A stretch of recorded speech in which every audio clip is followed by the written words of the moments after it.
I was a Marine when I got in trouble. I was active duty military, and the experience from going from Marine Corps to prison was something I wouldn't wish on anybody. In the military, especially in the Marines, you're taught that you're invincible, that you're the best of the best, the proudest, the fewer, the prouder women Marines. And then to go into prison where like dishonor, like did something terrible. Someone lost their life because of a poor decision I made. And having to go into a prison system was just like knocked me out.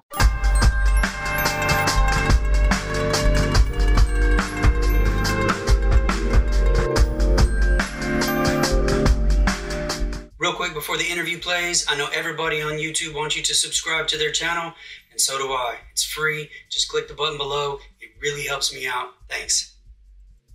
Well then, so what was life like for you growing up that would lead you one day to, being in and out of prison? So my story is a little bit unique. I had never been in trouble before. I mean, of course, I was getting suspended from school because I was doing stupid things like, drinking in school. But my story really has to do with alcohol. I was a Marine when I got in trouble, and I drove drunk and took someone's life. And I was active duty military. And the experience from going from Marine Corps to prison was something I wouldn't wish on anybody. In the military, especially in the Marines, you're taught that you're invincible, that you're the best of the best, the proudest, the fewer, the prouder women Marines. And then to go into prison where dishonor, did something terrible. Someone lost their life because of a poor decision I made.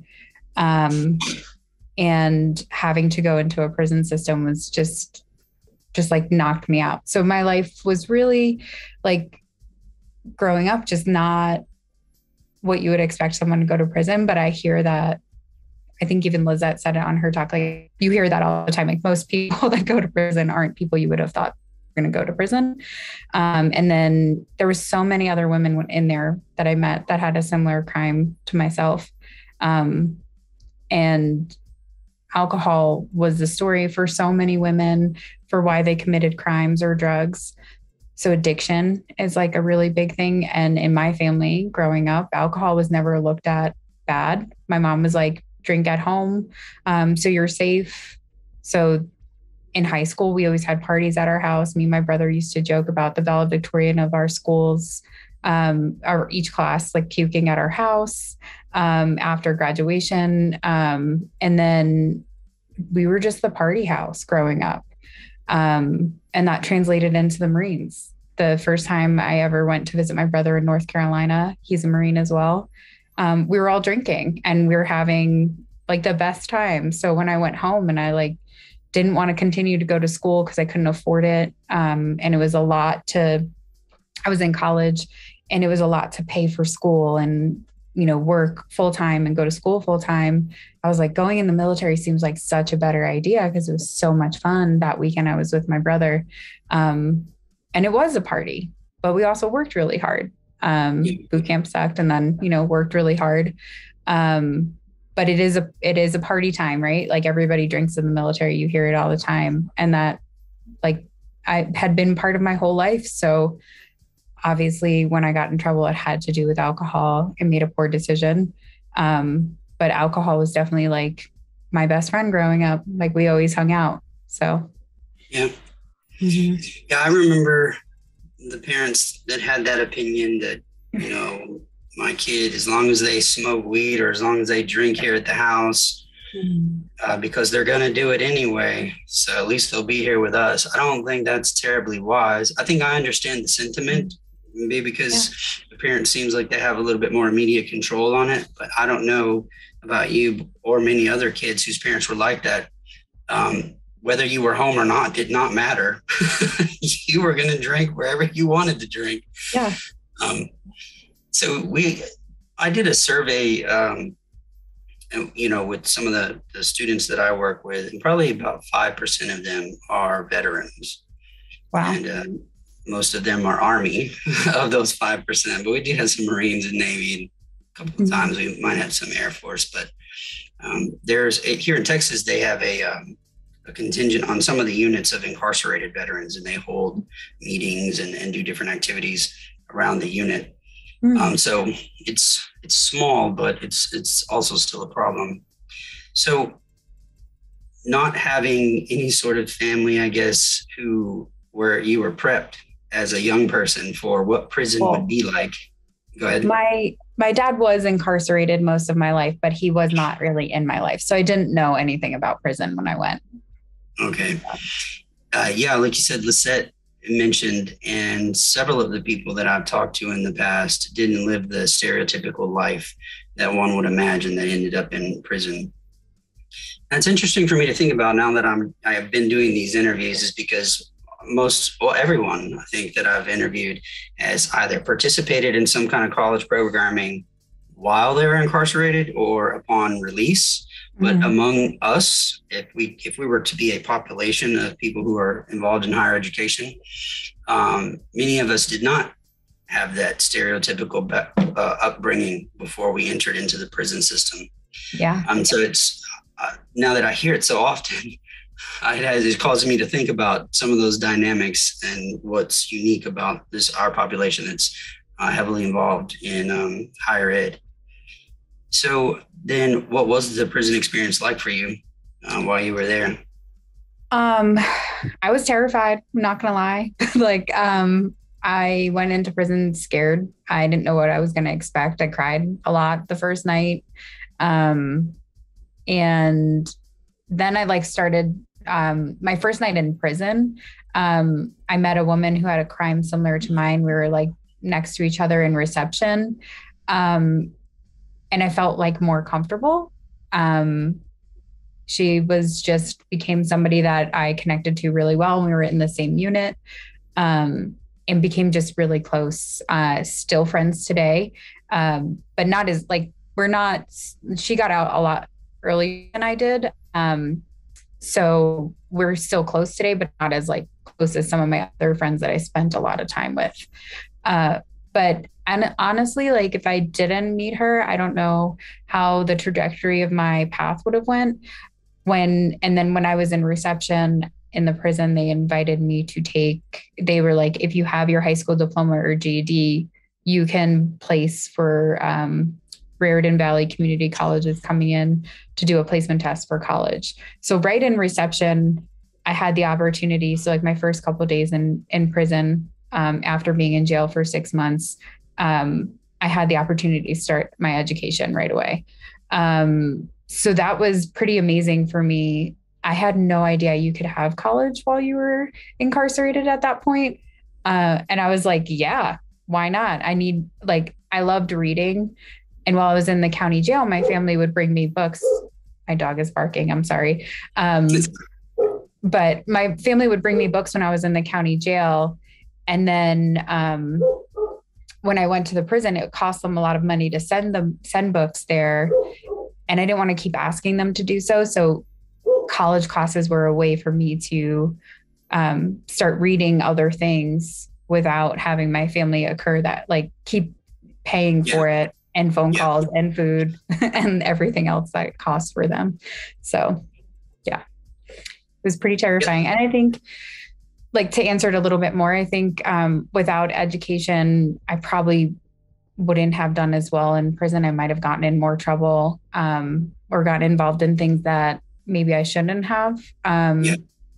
So I'm grateful that I got that right as I walked in the doors, basically. Yeah, another common pattern among pretty much everyone is fear upon entrance. Only one person told me, he was like, I wasn't scared. I couldn't be scared because everyone I knew was already there.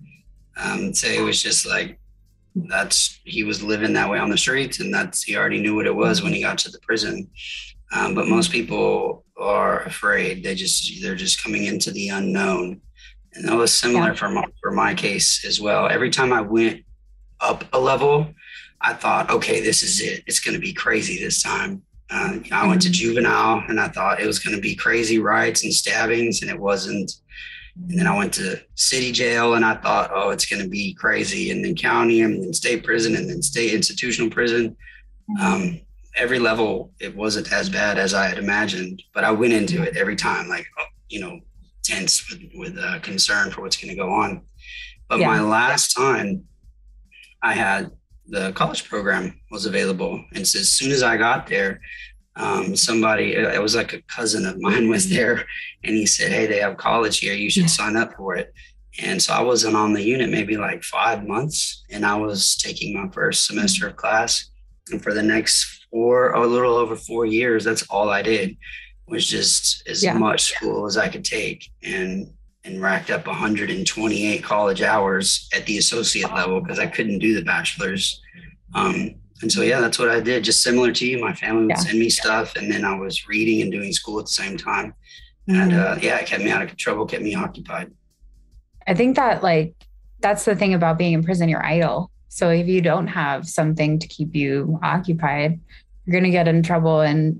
But I think education, just from working in the national organization, I'm realizing how much education changes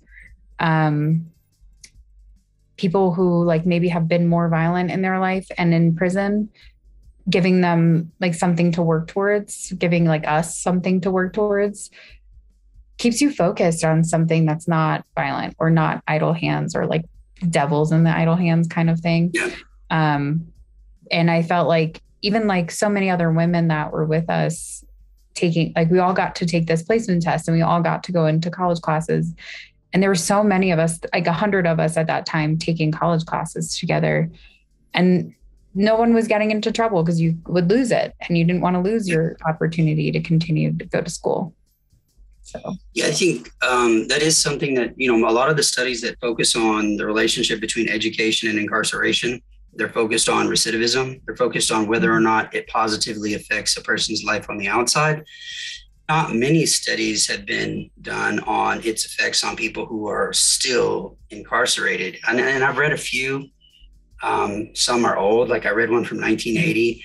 And then I read one recently that was in 2018. And it was actually done on a college program I worked for out here in Texas. And they measured it by disciplinary conduct, the disciplinary referrals that they had gotten in trouble while they were in prison. And there was an 80% reduction in disciplinary conduct, disciplinary issues while participating in education. And the population that we had at that program, all of them had basically 30 years or more. They were all basically violent offenders with, and I just said offenders. They had, two life sentences, 5 life sentences, 50 years, 60 years. And so these were people who would have been classified as dangerous and the most violent.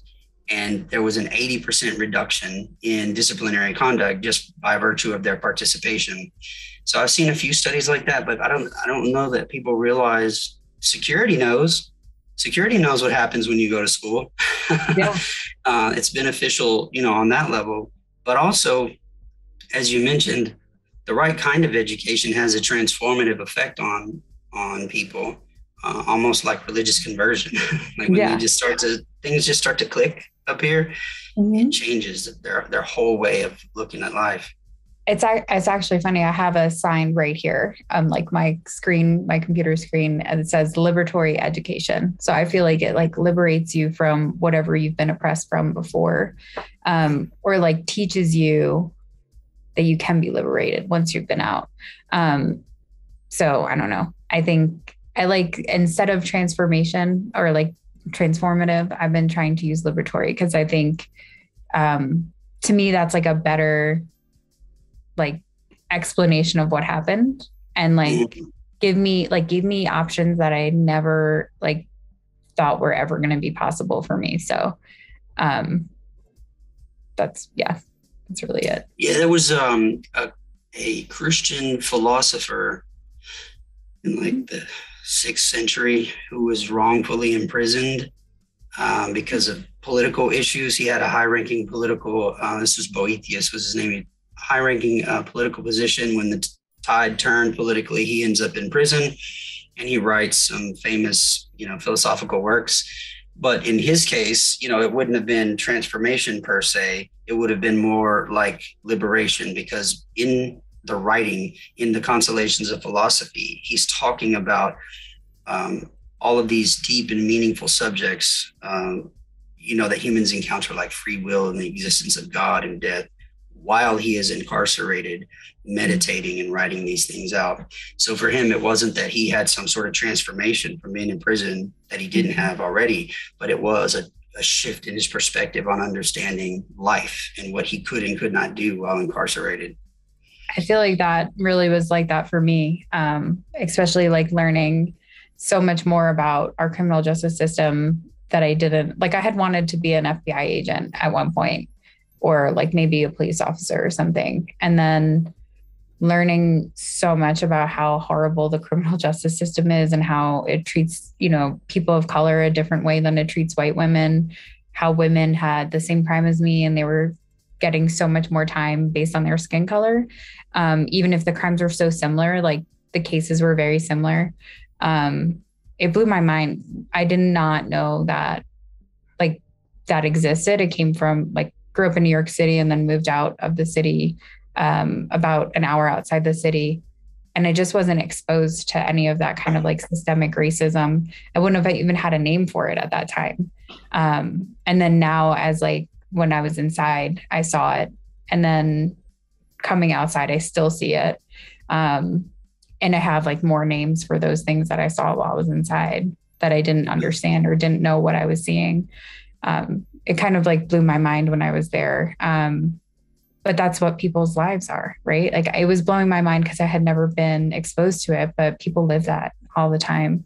And then how do we stop that kind of thing? And I think education stops systemic racism, and all of the isms I think can stop from education. And shutting down prisons, I think is like the biggest thing. And I think we could do that through education, but I wouldn't have known any of this, or at least I wouldn't have been exposed to it in the way that I was had I not gone to prison. Yeah. I took one of those career assessments a few years back. I met with somebody who he was trying to get me to purchase it to be a part of our prison program. And as a part of it, I was allowed to take the assessment, and it's the one that they use in the military because it assesses like aptitude skills and things like that. So it'll take your skills, it'll take your interests, and it'll match them up with Department of Labor categories. And my number one recommendation, according to this very fancy career assessment, was to be a federal agent. Mine was military police or mechanic. Okay. Yeah. Yeah. So teacher, counselor, all that was in there too, but federal agent was number one. And I just thought, how ironic.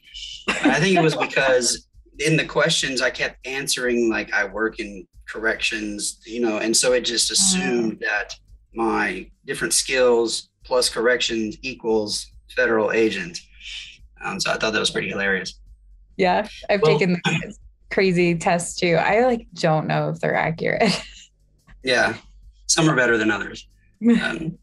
So since you've been out, I don't know how long you've been out, but have you encountered, some of the common collateral consequences, reentry problems that we hear so much about in terms of jobs or housing or school? And what's that been like? So I've been home 8 years, just over 8 years. So I got out in December of 2013, and I've been very happy to be home. And then I had 3 years of parole. So I had some consequences from being just on parole, like having to figure out how to go to like a state mandated, I had to go to like outpatient rehab when I got out on parole after being in for nearly 5 years, not drinking or doing drugs, and have been sober since the day I went to prison. So I had to do that, and like trying to figure out how to get from where my mom lived in like upstate New Jersey to this like rehab.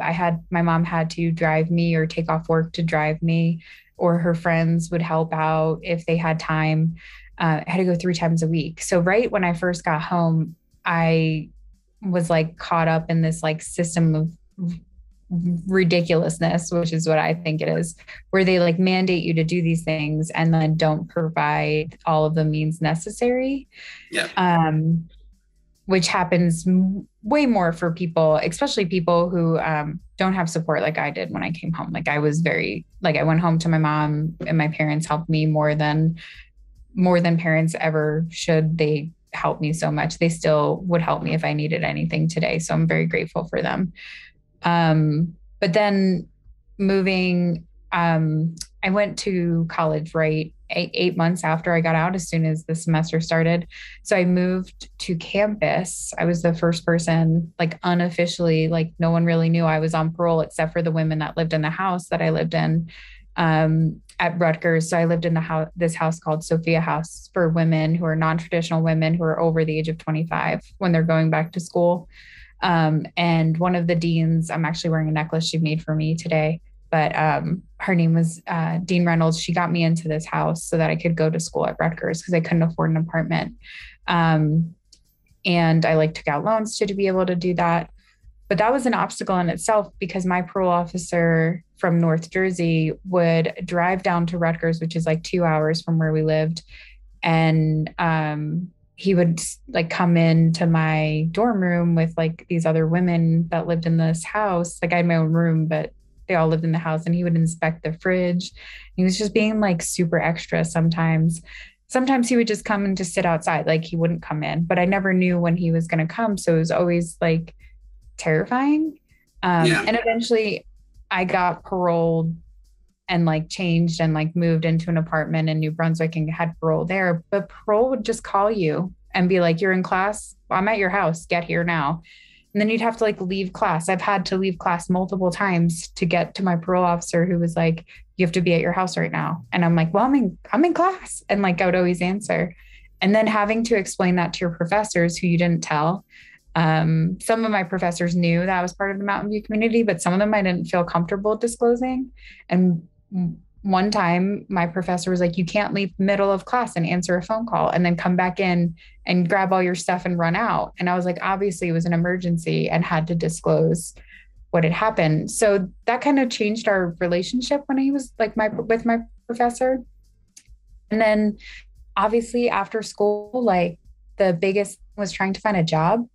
And I didn't find one for a really long time. It took me about a year to find a position. I applied all the time to all different kinds of things, corporate jobs all over. And every time when my background came up, it would be like pending a background check, you'll get hired. So that Ban the Box had come out recently, not too long before. And I was really excited that I wouldn't have to disclose that to certain people when I was getting hired, but they had a workaround for that. And they just did a background check. And every corporation that I was trying to work for did. And then luckily some of the women that I was incarcerated with had gotten home and had connections to different programs. And I was living in New York again at this time. And one of them sent me a job posting for Hudson Link. So I also worked at Hudson Link with Lizette. I worked there right as she got hired, I was leaving. But that was my first real job out of college, and so grateful that I got that opportunity because no one else was giving me an opportunity. And I walked in and Sean Pica hired me that day, like on the spot, basically. Well, he called me 3 hours later and offered me the position. And I would have taken it for like $20,000 at that point. Like I was so broke. I couldn't afford to pay any of my bills. I moved in with my dad because I couldn't afford anything, or my stepdad. I call him my dad. And thankfully I had him to be able to move in with because I was like going to lose my apartment. I didn't have a good car, and got a job at Hudson Link. And then eventually left Hudson Link to work for the Alliance for Higher Education in Prison, and moved to Denver, Colorado from New York, which is a whole different ballgame out here. So in New York, everything seemed like never had a hard time getting an apartment. And then when I moved to Denver, I couldn't get an apartment. And I was like, this is insane. Like, how can I not get an apartment. They said like the applications for all the like they have, if you've ever been to Denver, massive apartment complexes here. And my brother and I came out here for 3 days to find an apartment for me. And they would say like 10 years. Well, you check 10 years, or I'm sorry, they would check 7 years back. And my crime had happened 10 years prior. So I was like, sweet. I'm like, I'm going to get this place.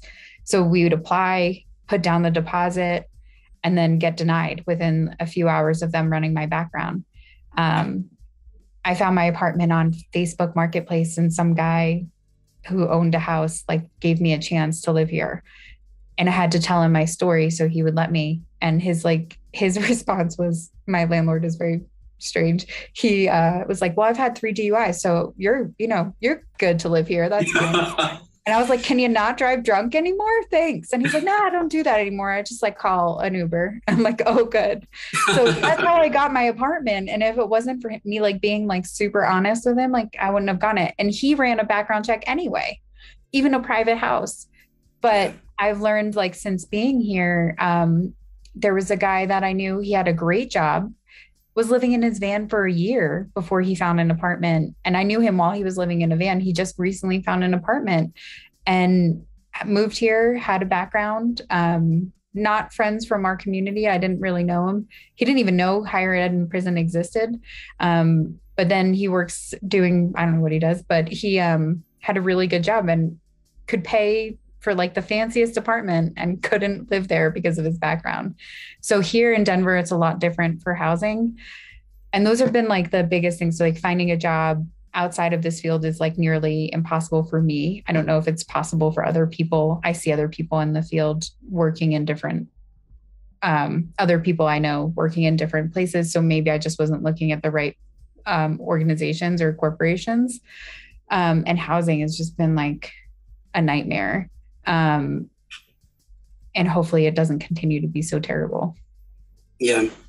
The job market is relative to the crime and the industry. It can be very difficult.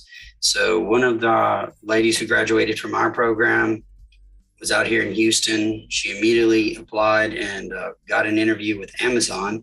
And Amazon is supposedly this very felony-friendly employer. They make a big deal about it.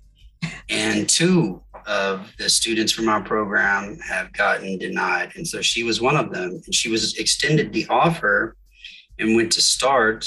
And then, at least according to her, I haven't verified, some of the details, at least according to her, is that the background check came back and they, declined the offer. And this is a company that was massive, and they've made a big deal about trying to hire not only people who've been incarcerated, but also balancing out their male to female ratio. And so she was denied. So it is difficult. And housing, to me, housing is the worst in Texas. I didn't know about Denver. I talked to some of the guys from California, and they're like, no, housing is not as big of a deal as employment. But in Texas, you can get a job faster than you can have a place to stay. And I've stayed in apartments before, and I just had little tricks on how I did it. One of the apartments, a friend of mine was in an apartment locator service. And so she knew what kind of background checks the apartments did. And my crime is from a different county, Dallas County. And I live in Houston, Harris County. And they only did a county-wide background check. Nice. So I was like, all right. I mean, it was good. It was not a great place to be, but it was the first apartment I could get in my name so that I could build, credit for residents. So I stayed there for a little while, but other times, I've had to talk to the manager. And at that time, my daughter was 3. So she was a little cute baby. And I was like, me and my daughter, we need a place to stay. And he was like, okay, cool. No problem. But then other times I was denied down the road here 6 times in a row. It was just a row of complexes. And it didn't matter what my degree was or the fact that I was working in the prison. At that time, I was already working inside the Texas prison system. The prison system had forgiven me and allowed me to work on the inside, but the apartment complexes, they didn't care about none of that.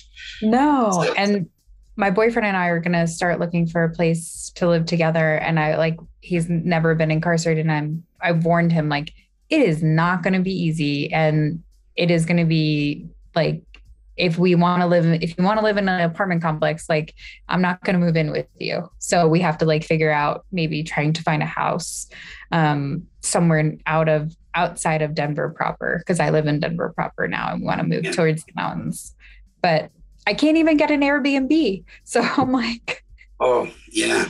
Yeah. It's very difficult. And the pricing for houses in Denver is skyrocketing. It's crazy. Mm-hmm. Yeah. When I was married, I ended up living in another apartment and I just wasn't on the lease. Mm-hmm. I'm not officially recommending that to anyone, but I'm just saying I've done all kinds of things to get into an apartment. That's really problematic. Yeah. Here they had like anybody that gets a key has to, because my brother was going to rent an apartment for me in his name, whatever. But they were like, if she's coming in, she'll need to be put on the lease and have a background check. We were like, what? Couldn't get around that because we're both from like New York. I lived in Jersey just because of my crime, and then my brother's lived in New York his whole life, so we had no idea it was like that hard. And like coming out to Denver where I don't know anybody. So anybody that wants like relocate across the country. One of the things that I did do was try to reach out to reentry organizations here. I'm not going to name them because I was very upset with them. They all just told me they could only help me if I was on parole and they couldn't help me if I wasn't. And I was like, you can't just like give me a tip, like nothing. Yeah. Like you're not going to just help someone that's like coming across the country to do some like higher ed and prison work. And you're not like, they wouldn't help. I called almost every reentry program here and got no help because they couldn't help me because of their grants. So they were only allowed to help me if they were on parole, if I was on parole or on paper, as they say out here. So it was shocking. Yeah. So now you're working with the Alliance for Higher Education in Prison. I think most of the people who listen to these know who that is, but for those who don't, tell us a little bit about the Alliance and what you're doing. So we do a lot of different things that maybe people aren't aware of. But our main thing is to support the prison education programs around the country. So we're a national organization. Part of the way that we support is through the National Conference on Higher Education in Prison. We just had an in-person one in Denver, and then we'll have upcoming in the fall, we're going to have a virtual conference, unfortunately virtual, just because of cost and also COVID. We don't know what that's going to look like in the fall. And then in 2023, it'll be in person again, thankfully. I value the in-person conferences a lot because they helped me so much. And I think those are really helpful for people who've experienced incarceration. Some of the other work that we do is technical support work.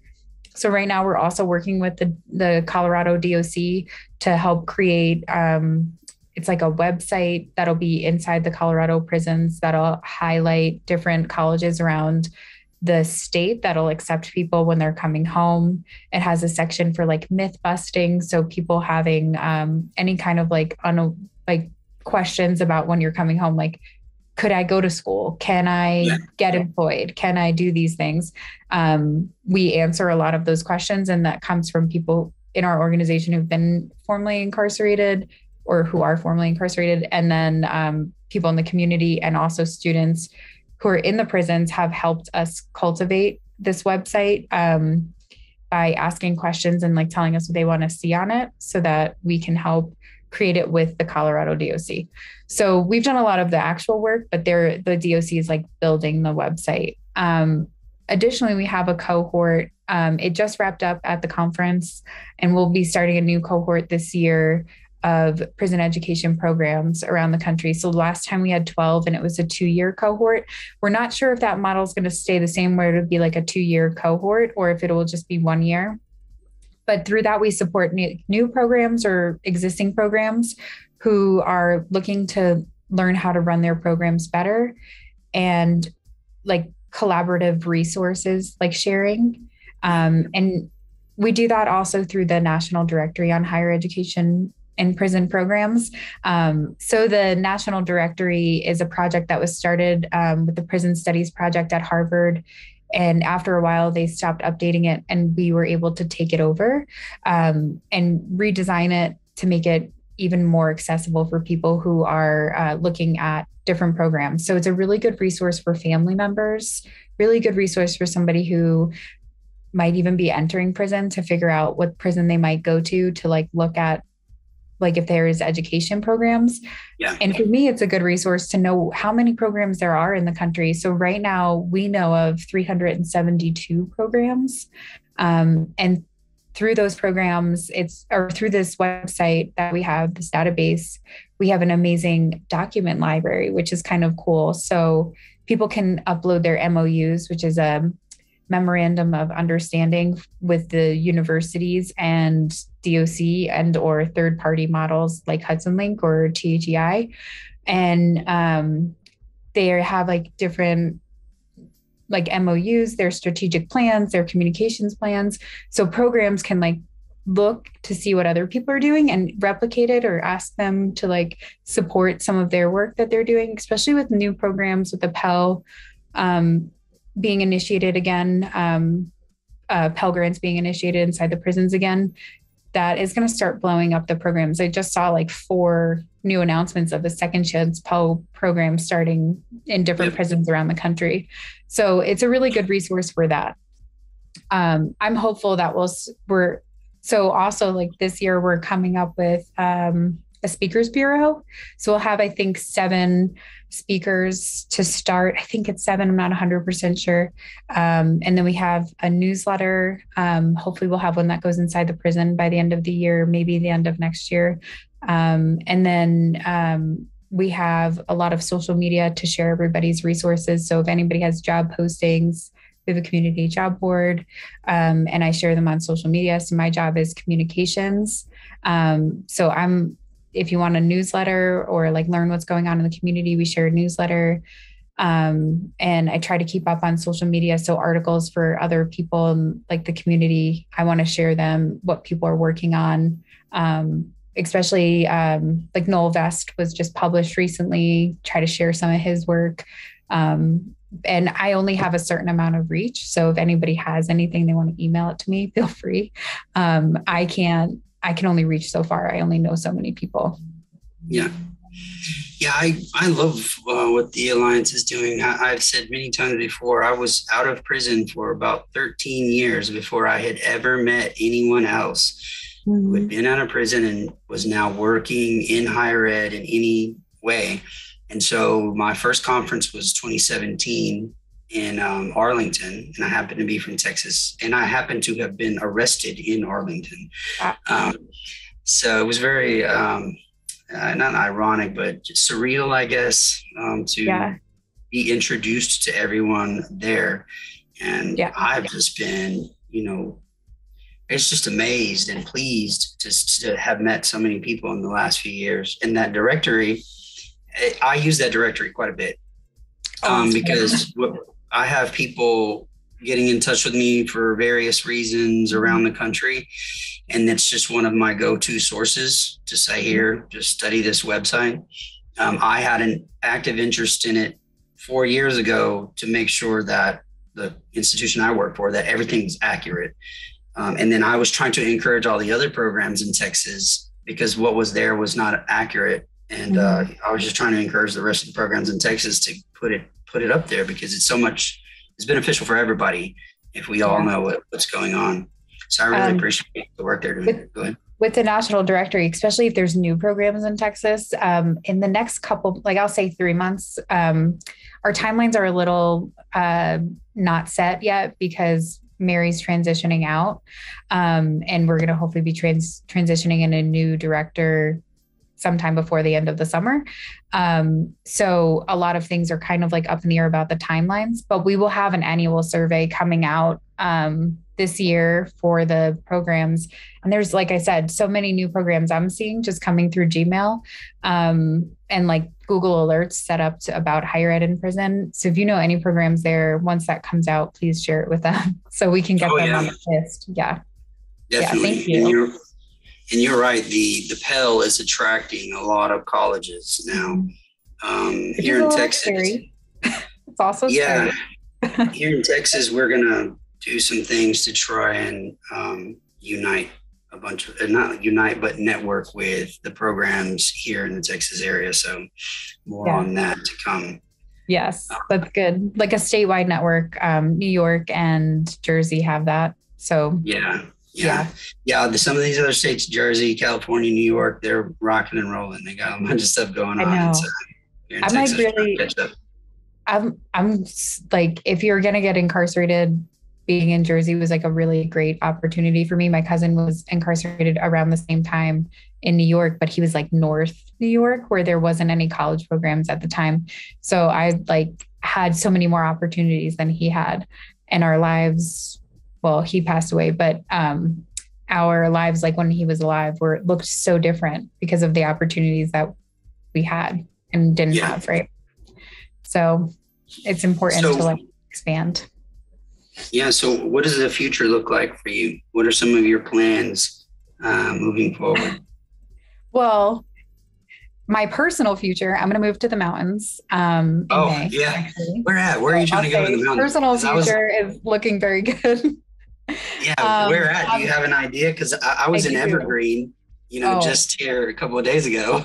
Yeah. So Evergreen is beautiful, but I'm going further. I'm going about 4 hours from Denver into a little town called Crestone, Colorado. And I am so pumped. I'm going to live there for 3 months. I want to live there forever, but I don't have a car that can sustain summer months. Or winter months there yet. Right. But it has like 141 people, super small, very just like a spiritual community. And I'm so looking forward to like being able to like kind of decompress. And I think it'll help me with my like work goals as I could focus a little bit better. Living in like a city is crazy jumble mess all the time. Yeah. But I do eventually want to move up in this organization. I really love the Alliance. I would like to see the Alliance working more towards abolition, how we can do that through education and, providing more information on what abolition is for people that don't know. Because right now, DOC is one of our stakeholders and they don't understand what abolition is. And they hear it and they don't like it and they don't want us to talk about it. So how do we get them on board with what our plans are? So as long as this organization exists, I would like to do that. I also want to continue maybe learning more about the formerly incarcerated graduates network. They're expanding now. I would love, to be honest, that would probably be my dream job, is to work for them and leave the Alliance one day and work for them, doing communications alongside Terrell, who's one of my friends and somebody who was from NJ Step. But basically staying in this work. And education-wise, I would love to get a higher degree. I only have a bachelor's degree. But right now I want to focus on personal growth more than educational. Right now, I know that's part of personal growth, but I also can't afford to be working full-time and go to school full-time. So I'm thinking of maybe starting to go back to school probably in 2023. After I do some traveling of this beautiful country I didn't get to see. So I'll be in Crestone for 3 months and then Michigan, maybe New York, maybe North Carolina, wherever. Definitely going back to Marfa, Texas. One of my favorite places to be. So that's what I want to do, is explore the world and like I meet so many people who've experienced incarceration because I'm super open about my incarceration. And when people ask me about the work I do, I meet people doing like incredible things all over the country when I talk about it. And I want to learn more about those people and meet more people throughout the country. Yeah. So, yeah. Well, I'm excited for you. I love Denver and everything out there, Georgetown and all of that out there. I love it. So beautiful. I'm excited for you. And I hope you get to pursue your graduate work. Just try to be wise about it and not get into massive amounts of debt. Because I just finished a doctorate degree and I don't know that I'll ever pay off my debt. I have to work on getting my discharge from the Marines upgraded. And then, so that's why 2023 is the goal, because it takes a long time. If that gets upgraded, then I will have money for school and I will 100% be going back. But until I learn if that is, then, I have to do like waiting on paperwork and all that fun stuff with the government. Takes a long time. But if I can get that upgraded and then go back to school, I would be like golden to go back and I would still work and be excited to go. Because I don't think I ever want to leave this field. Sometimes I, consider it, but I really do like this work that we do and connecting with people who are all over the country, just like I am. And I like us breaking down all the stereotypes and those glass ceilings. So yeah, it makes me happy. I think we're doing a pretty good job of it. If you had to give any advice or words of encouragement to women who are listening to this right now, what would that be? I think the biggest words of encouragement is that it will end. So most people who are incarcerated do get to come home. And the conditions like in NMA and correctional facility where I was are horrific right now. And they're going through a lot of changes and they're going to be shutting down that prison. So I don't know what's going to happen with them in the future, but I think their situation right now will end. And education in prison really changed who I was. But it wasn't like the education or the prison itself. It was the people that were around me. And so the women that I was incarcerated with are some of my best friends today. So those relationships that you're making inside will grow on the outside as well. I am in a chat constantly with people who are in prison with me, and they keep me motivated. What they're doing keeps me going and helps me continue to do what I do every day. And we continue to fight for the women that are left behind. So I don't think any woman who's getting out of prison that I know hasn't tried to help the conditions that we left behind. And so I just encourage women to just stick with each other. Don't ever turn on each other. And the people next to you are your biggest resources and biggest support system. Yeah, it's interesting that you mentioned the value of friendships while you're incarcerated and then transferring to, maintaining those friendships upon release. Mm-hmm. When I was 18 years old was my first time in adult prison. And I got to become friends with, a few people. And I remember one of them having a personal rule that he did not consider anyone he was friends with on the inside to be a genuine friend, and didn't want to have anything to do with any of us upon release. That was just his personal rule. Yeah. And I was like, dude, you're in here too. I mean, what do you think you're qualitatively different than anybody around you? No. And I just thought that was kind of ridiculous. But then, I got out and I went back pretty quick. Within 3 months I was back, and that's when I did about 4.5 years. And some of those guys, I'm still friends with today, and I've been out 16 years now. Wow. And so at least here in the Houston area, we've networked and helped each other out, throughout it. So I think sometimes there is that idea that people don't trust each other. They don't want to forge close bonds on the inside for different reasons. But it is possible. And it's healthy to have those kind of relationships on the inside and then transfer on the outside. I agree. It was it saved me in there. We spent holidays together. We studied together. We're all in the same college program. And then out here, those women supported me when my husband passed away after I got out of prison. They were at my husband's funeral. Then they've supported, if they weren't home, but I got cards from people who were still in prison. And then as they came home from school, I was at Rutgers University with the Mountain View community there. And then I got to welcome them home when they got home. And now they're doing jobs. They're working in this field, higher education in prison or adjacent to this field. They're having kids. So I have now a bunch of nieces and nephews. And we're still family. So we were a family inside and we're a family out here. We are. Well, it was great to finally speak with you. Thanks so Yeah. much for taking the time. So is there any last things you'd like to say, particularly to some of the women who might hear this? I know you said something earlier, but any final words you'd like to say? We're breaking down doors like everywhere, right?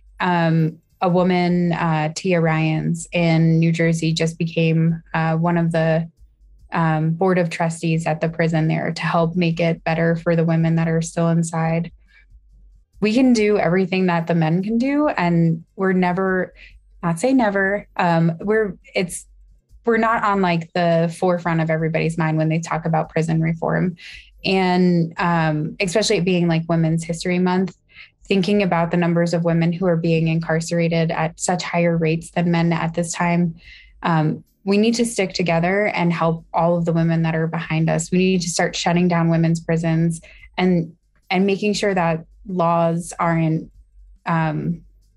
keeping women in prison or incarcerating women more. I think that's it. Like we need to just stick together, fight the laws.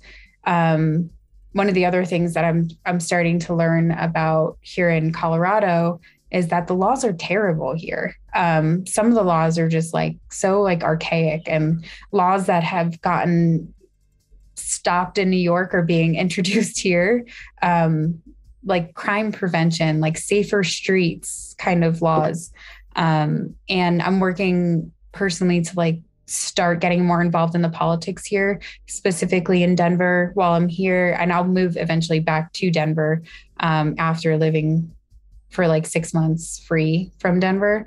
But I want to get more involved in the laws here and how to change them here, because some of the politics here are just so conservative, and that doesn't open the doors for people like me. The housing laws need to change. The safer streets needs to go. This like safe or tough on crime rhetoric needs to stop here in this state. And we need to bring some of the laws that have changed and have been like really progressive in the coastal states, I'll say, here to Colorado.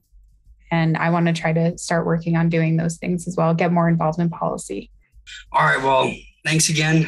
Thank you, Brandon.